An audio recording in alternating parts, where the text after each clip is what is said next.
এক এক চলক বিশিষ্ট সমীকরণ কিভাবে আমরা নির্ণয় করব সেই গাণিতিক ব্যাখ্যা এবং কিছু গাণিতিক সমস্যা এবং বেসিক কিছু বিষয় নিয়ে আমরা কি করব আলোচনা করব।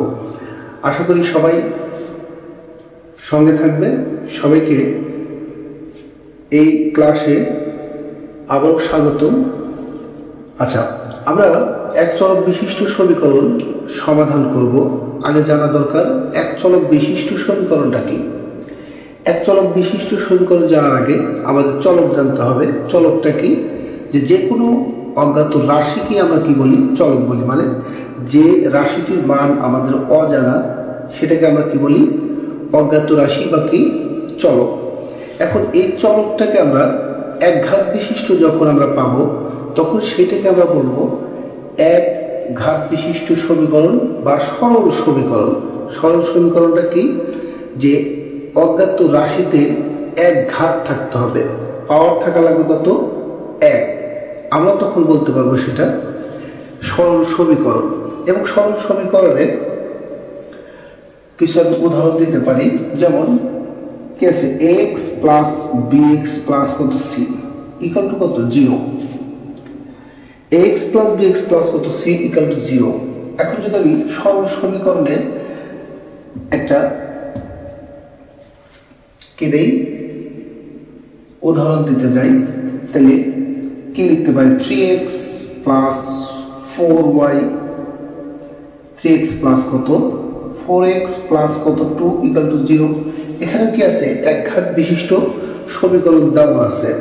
তাহলে এখান থেকে আমরা যখন এক চলক বিশিষ্ট সমীকরণ নিতে যাব সেটা হবে কি? এক ঘাত বিশিষ্ট। এবং সরল সমীকরণ যদি হয় সেক্ষেত্রে কি হবে? সেটা এক ঘাত বিশিষ্টই কি হতে হবে? সমীকরণটা হতে হবে। তাহলে এখন এখানে আমি এক ঘাত বিশিষ্ট সমীকরণ যখন আমি বললাম এটা কি? সরল সমীকরণ। এবং এর সাথে কি থাকে? ধ্রুবক সংখ্যা। ধ্রুবক সংখ্যা বলতে নির্দিষ্ট যে সংখ্যা আছে সেই সংখ্যাটাকে আমরা কি বোঝাবো? নির্দিষ্ট সংখ্যা বলতে আমরা কি বুঝি? ধ্রুবক সংখ্যা বুঝি। যে কোনো সংখ্যার নির্দিষ্ট মান আছে, এই নির্দিষ্ট মানটাই হলো কি? ধ্রুবক সংখ্যা। এবং এক চলক বিশিষ্ট সমীকরণ, যে সমীকরণে একটিমাত্র অজ্ঞাত রাশি থাকে তাকে কি বলা হয়? এক চলক বিশিষ্ট কি সমীকরণ। এরপরে সমীকরণের ঘাত। কোন সমীকরণের চলকের সর্বোচ্চ ঘাতকে সমীকরণটির ঘাত বলা হয়। এখন এরপরে আসো অভেদ। অভেদটাকে আমরা কিভাবে চিনব বা অভেদটাকে কিভাবে আমরা জানবো? অভেদটা হলো যে আমরা যে কোনো ভাবে বাম পক্ষ এবং ডান পক্ষকে যদি আমি সমান দেখাইতে পারি তাহলে আমরা সেটাকে বলতে পারবো কি? অভেদ বা ভিন্ন। ভিন্ন নয়। তাহলে আমি যদি সূত্র ব্যবহার করি a plus B whole square, a square plus 2ab plus কত? B square. এখানে যে কোনো ধরনের মান আমরা যদি ব্যবহার করি, যে কোনো ধরনের মান বসাই আমরা কি পাবো? বাম পক্ষ এবং ডান পক্ষ কি পাবো? সমান পাবো।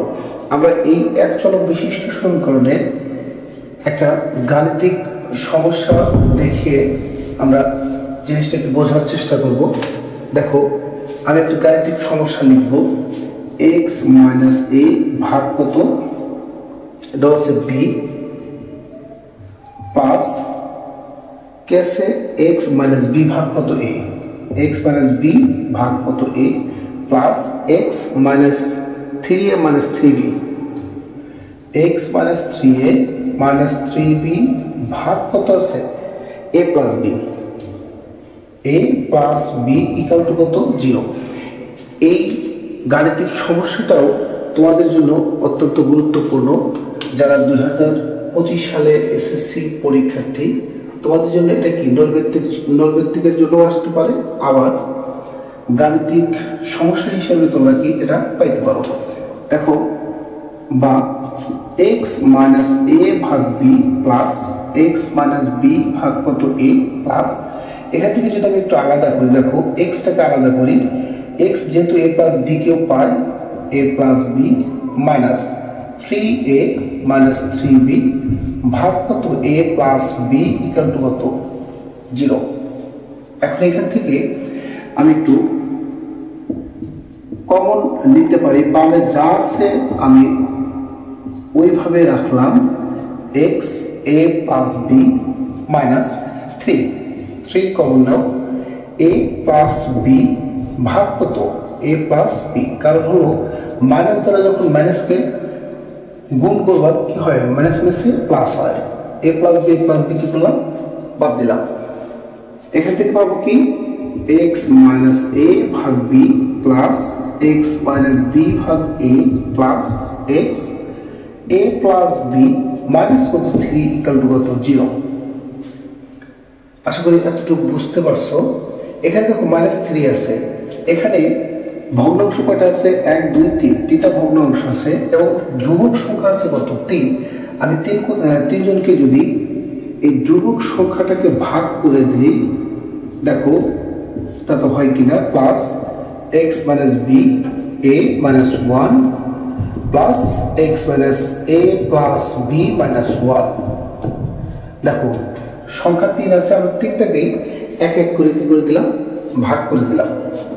বা এখন লসাগু নাও, বি লসাগু নিলে বাসে কি এক্স মাইনাস এ মাইনাস কত বি প্লাস এখান থেকেও x minus B minus A ভাগ এ, এখানে লসাগু নাও এ প্লাস বি এক্স মাইনাস এ মাইনাস কত বি ভাগ কত এ প্লাস বি ইকুয়াল টু কত 0।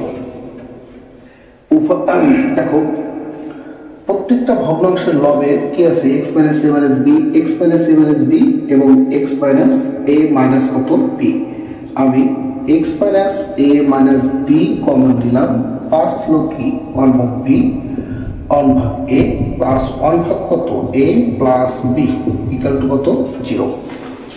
এখান থেকে দেখো বা আমি হয় এটা সমান 0 অথবা এটা সমান 0 কি ব্যবহার করতে পারি। এখন এখান থেকে যে এইটা সমান 0 নয়, কেন হবে না, কারণ এটা কি চলক বর্জিত যে পদটা বা চলক বর্জিত ভগ্নাংশগুলোকে আমরা কি করব না, ব্যবহার করব না। কারণ হলো এখানে চলক দেওয়া নাই। হয় কেসে 1 ভাগ বি 1 ভাগ এ 1 ভাগ A plus B is not কত 0, অথবা x minus a minus b equal to 0, x equal to a plus b। নির্ণয় সমাধান কি আছে, এটাই কি নির্ণয়ের সমাধান, এটা হলো কি নির্ণয়ের সমাধান। আমরা এরই আঙ্গিকে আরো কিছু সমাধান করতে পারবো, যা আগামী